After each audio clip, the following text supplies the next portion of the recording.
Maybe they know each other.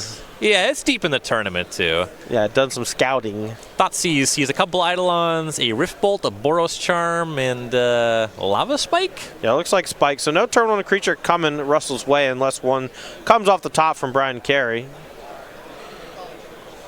Suspend Rift Bolt. Lee will fetch again. Scalding Tarn. And finds Basic Island to 16. What a master. I'm not nearly I mean, I always fetch Shotgun 1, you know. Then again, I don't know what my opponent's playing. It is certainly different in the Maybe dark. I should assume.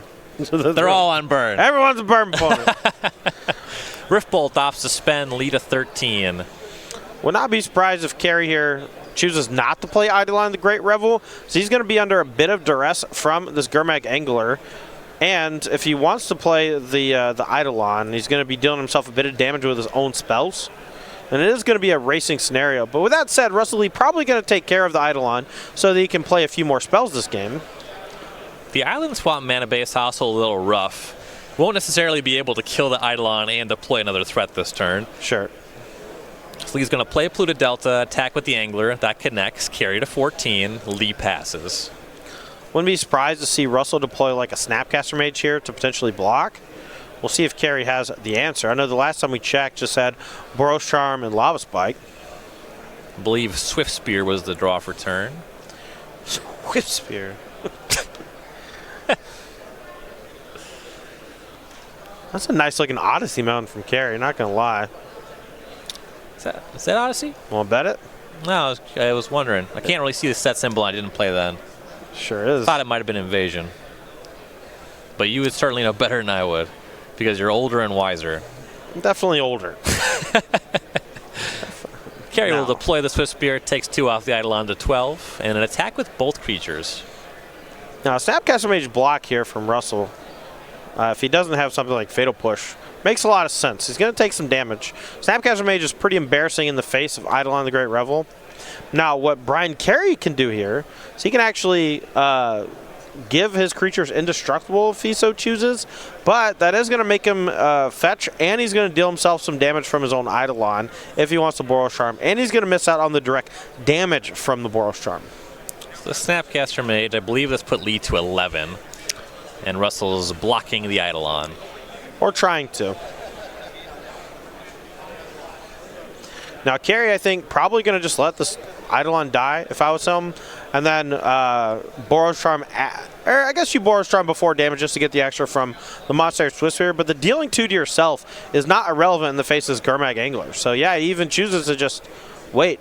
Yeah, damage happens. 1 comes across, Lee to 9. Should be 10. 2 from the snap, you're right, and then 1 from the Swift Spear because it didn't get pumped. Might be getting ahead of myself. I'm assuming the fetch land's cracked. Yeah, oh, so yeah, now he's going to 9. Carey will respond. Doesn't want to get stubborn denialed. Boros Charm knocks Lee to 5. And Carey to 11 off the fetch. And he's also at 11, not 10, so Temur Battle Rage is not even a lethal effect here.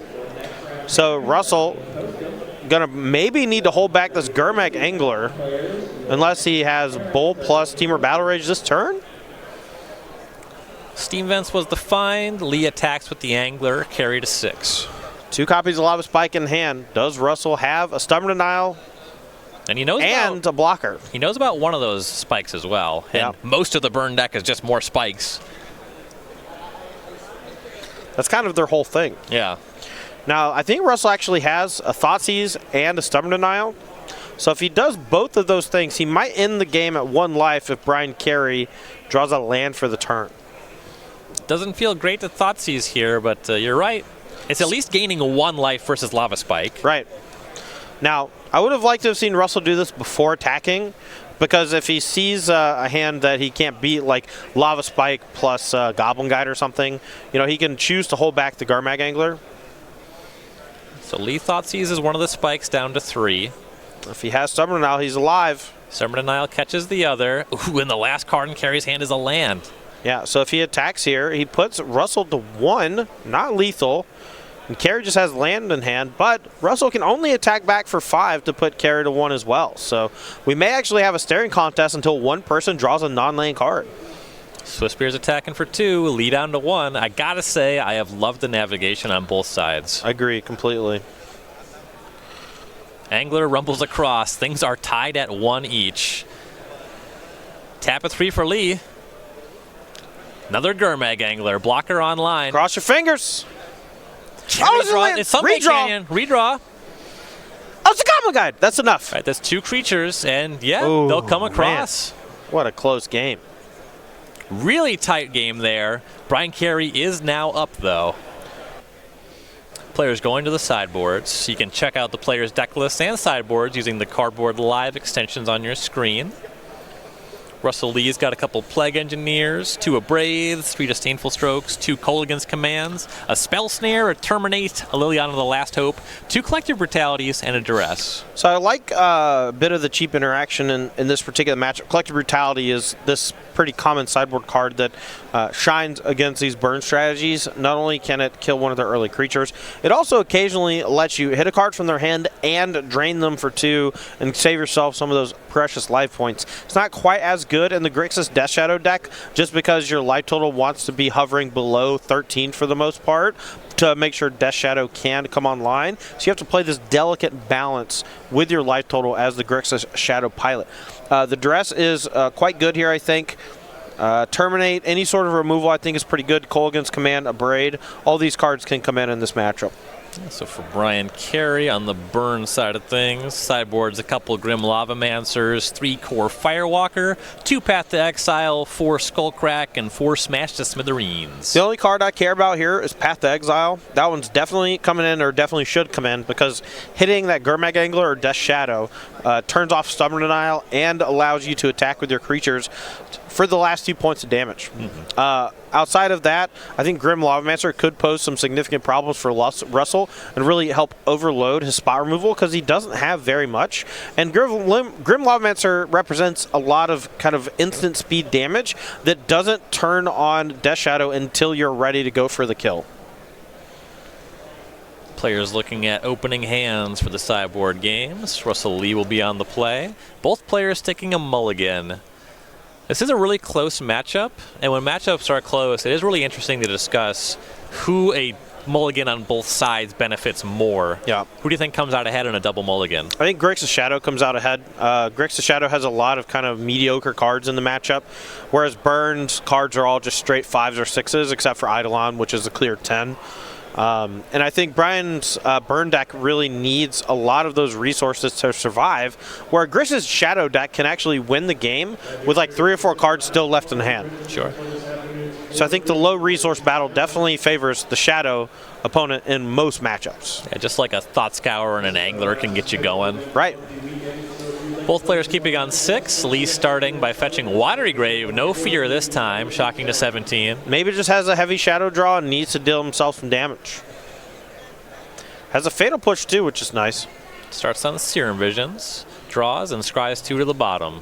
This could be kind of a desperation dig for threats. A lot of times when you just snap both the bottom, you either need mana or you need creatures. And that's all land in those top 2, so it's got to be looking for creatures. Turn 1 for Carey as a Monastery Swiftspear, often inspiring Vantage. Lead a 16 from the attack, and no second land. I lied. Certainly explains the shock and the scry 2 to the bottom. Carey is going to play a land and attack for 1. And Eidolon of the Great Revel followed up. That's tagged by Spell Snare. Spell Snare. I didn't know that was in his list. Holy jeez, Batman. That was 1 on the sideboard, right? Yeah. 1 in the sideboard. That's a good one. I've Spell Snared a lot of cards out of burn decks over the years. Oh, yeah. Nice. They are heavy in the good 2-drop department, so Spell Snare feels real nice against them. Lee unfortunately misses the second land again on the 3rd turn. Carey's going to make his 3rd land drop. Lightning Helix pre-combat. Lead to 12. Carey to 23.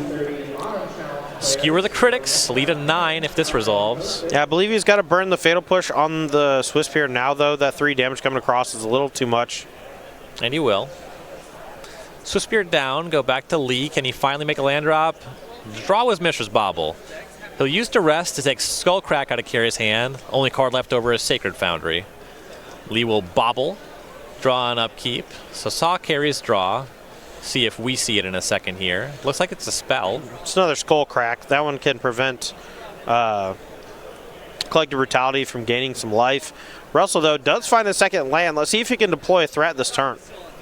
Sacred Foundry Go was Carey's play. Just that one that one known. Mostly unknown to us, but both players have seen it. Oh, yeah, that was the bobble. Okay. Right. Yeah, I'm dumb. I was like, wait, how? What? Huh? Yeah. Well, much the way that Lee knew he was playing against Burn in game one, you know. Right. All right, fetch up Island here. I think this is a symptom of Russell's hand being pretty heavy with the card Thought Scour. Also looks like he has a Thoughtseize in hand, which is a fairly dead one at the moment. Definitely just digging for creatures, and a 5/5 Death Shadow comes down. Shadow was a good find. Carey will end step Skullcrack, lead a 5 off of that. Shadow now an 8/8, though Carey's at 23. Yeah, and drew a fetch line off the top, so here comes 8 damage at least coming across. Now Lee is untapping and has at least one Stubborn Denial in hand. Yeah, so he's got one draw step locked up for the most part. Attack for 8, Carey to 15, pass, draw pass on Carey's side, end step, Lee will Thought Scour himself. Drew a land. Looks like a Steam Vents. Yeah, another attack for 8 here coming across, though. And with Stubborn Denial in hand, I don't think that Carey actually has a way out here.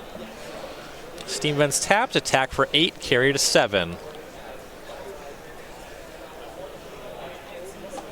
Lee passes, Carey draws for turn. He's going to go for it. He's got Spike now off the draw, and he has Skullcrack, so. Lava Spike you, Stubborn Denial. Pass. Shadow is lethal. Yep, and Shadow will wrap things up in game number 2. Russell Lee ties things against Bryan Carey. We're going to game 3. Yeah, but you never want to be on the draw against Burn in game 3. No matter what deck you're playing in the format, on the draw against Burn is always, always scary. Yes. Something you've been saying all weekend. I never beat Burn. I never beat it when I lose the roll, and I rarely beat it even when I do win the roll. But that, I think, has more of a more to do with the decks I like to play than anything, because Snapcaster Mage is pretty embarrassing against the card Eidolon the Great Revel, and Eidolon really punishes decks that kind of dirtle around with Serum Visions and such, and those are definitely my wheelhouse. Now, with that said, you know, I have played stuff like Jund before, and I think Jund is okay against Burn because you have Discard into Tarmogoyf is a really strong sequence against them. I also rarely have a particularly positive Burn matchup. I think the best it ever was 4 Spell Snare Grixis. That's a nice one. That was nice. Spell Snare is pretty great against them. You ever died with Spell Snare in hand, though, because they just hard cast a Rift Bolt? That would always happen when I played a Magic Online against the mono red bills. Yeah. Like, what's the Shard Volley? The sacrifice of land speed damage? Like, it's obviously worse than Lightning Helix, but you can't Spell Snare it. Yeah. So I've lost that one on the deck red sheet plenty. All right, this is it. This match, winner likely making the top 8. Don't want to say definitively because tiebreakers occasionally swing one way or another. Looks like Carey keeping on 7 on the play. Lee going to 6.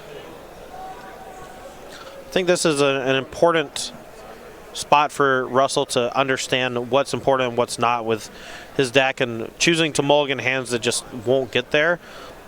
The previous hand had a bit of interaction with Spell Snare, Fatal Push, and a couple of Thought Scours. So that one, even though he missed on land for a while, was good enough to keep up with the burn draw. And he's just going to be looking for something very similar this game.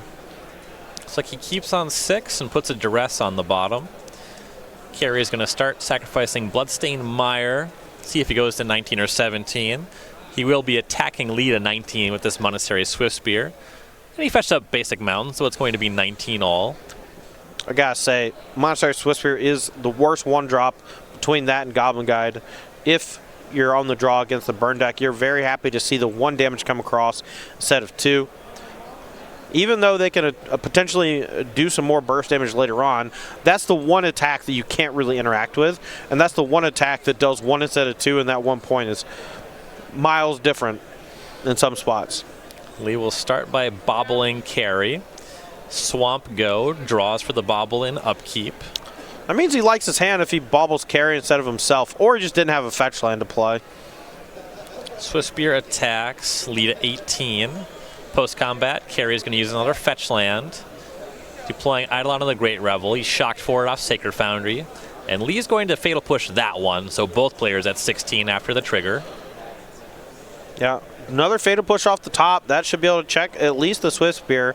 Might want to take another 1-point hit or to see if Carey deploys a couple of burn spells here to try to pump the Swiftspear. Usually that's when you want to attack Swiftspear, when they've kind of shown their hand, you know, and let you know exactly what's going on.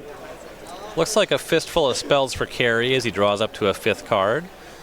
Goblin Guide deployed pre-combat.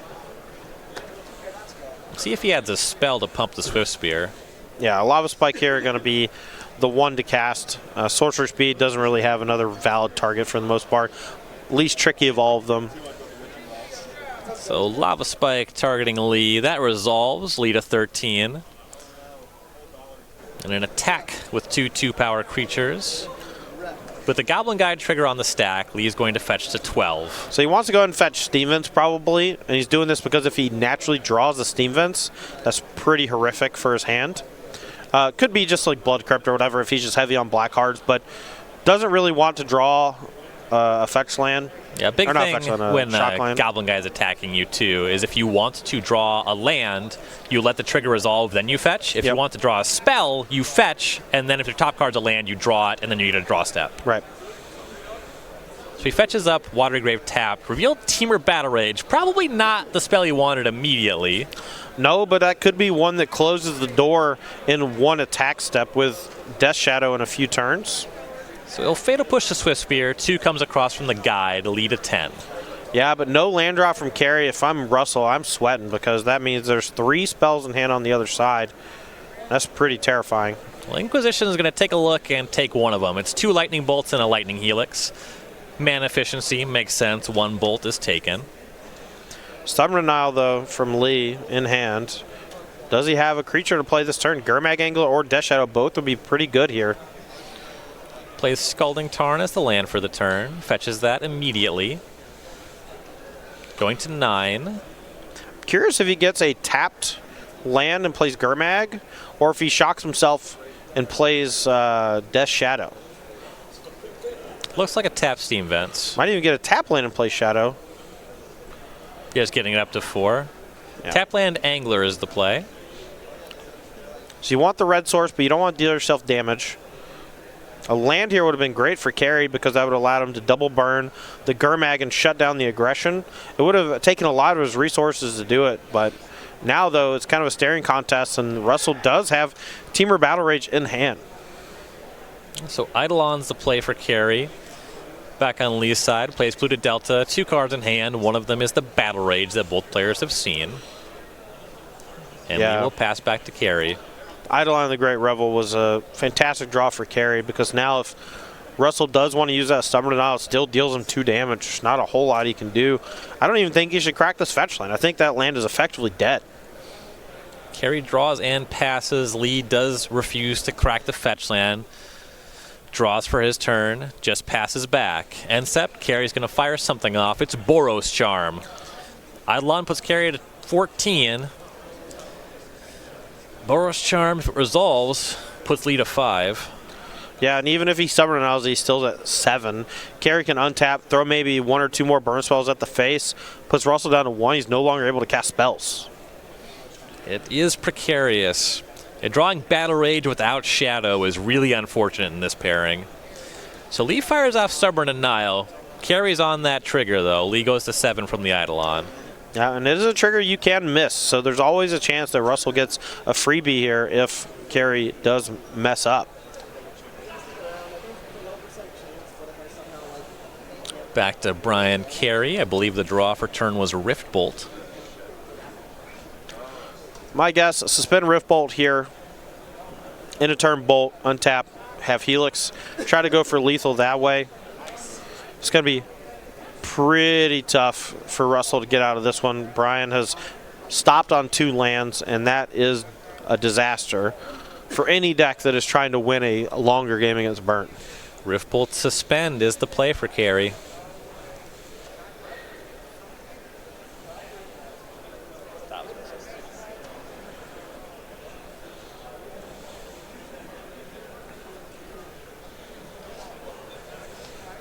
I think maybe Bryan is trying to figure out if he wants to attack or not, but I guess my guess he's just going to pass turn. The Eidolon is kind of keeping Russell in check. Very little reason to do anything here. Yeah, kind of thinking about what could go wrong. Well, what could go wrong? So Bryan actually has Russell has the Teamer Battle Rage, and the Eidolon of the Great Revel is potentially bad for Carey. So like right now, if Russell just attacks with Gurmag Angler, Carey just has to block with Goblin Guide, right? Because if Carey doesn't block with Goblin Guide, a Teamer Battle Rage puts Russell to 5, but the Teamer Battle Rage also puts Bryan to 4.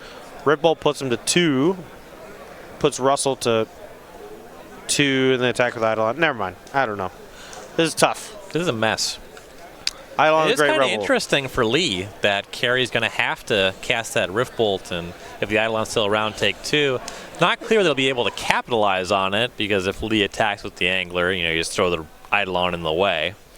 So probably won't be able to. Or he throws Eidolon or the Goblin Guide in the way. The Teamer Battle Rage does give Trample and Double Strike, so it will still deal 8, but it won't be quite enough to deal lethal, and the Eidolon, sticks around and still locks Russell out of being able to cast spells. Yeah, sort of an interesting question as to who the Eidolon is worse for. I think at face value, it looks like it's worse for Lee. Yeah. But the way that Lee could win this game would be finding the way to make it worse for Carey. Though I don't know if he has that. Russell here, really in the tank. I think he might actually end up swinging with a Gurmag here. He knows that he's likely going to die because he knows the other 2 cards in Bryan Carey's hand. So I think he has to make the Eidolon of the Great Revel bad in some way, or try to make it bad in some way. But he might be able to get out from underneath the Eidolon if he attacks. He might actually entice Bryan to block. And then if he has a follow-up creature, he might actually be able to get out of this. Some kind of spell forthcoming. Seems like a Thought Scour for me. That's no good. Lee really in the tank about this. It's a tough spot, game 3. Razor sharp margins against Burn. Playing for top 8. It is Thought Scour. Eidolon will put Lee to 5.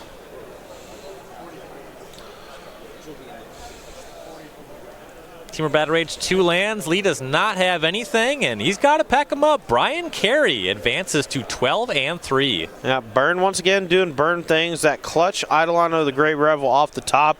It's not about how much damage it does. It's about how much damage it represents, because it also just cuts your opponent off from being able to cast X number of spells in a single turn. Like, there were multiple spots where Russell had to choose between casting nothing or taking 2 damage, and most of the time chose to just cast nothing. And Eidolon is occasionally one of those cards that you don't really know the impact of it until your opponent shows you their hand. Right. And at the end of the game there, like, Teamer Battle Rage uncastable, Thought Scour virtually uncastable, he died immediately. No matter what he drew off the top, I'm pretty sure he's dead to the Rift Bolt, Lightning Bolt. Right. You know what that means? What? It means we covered Burn 4 times this weekend, and it won Every all 4 time? matches. Hell yeah. Burn looking like a really nice deck if you want to play regionals next weekend. Pretty strong contender. I mean, Eidolon of the Great Revel is one hell of a card. I don't think the deck is good without it. And I think Eidolon is just one of the Punisher cards in the format that really makes it hard to justify playing stuff like Paradox Outcome or Jeskai Ascendancy Emery, Yeah, all these decks that cast low-cost cards and cantrips have to cycle through their deck. But anyway, that's going to do it for the Swiss rounds here from SCG in Annapolis. That means that pretty soon we're going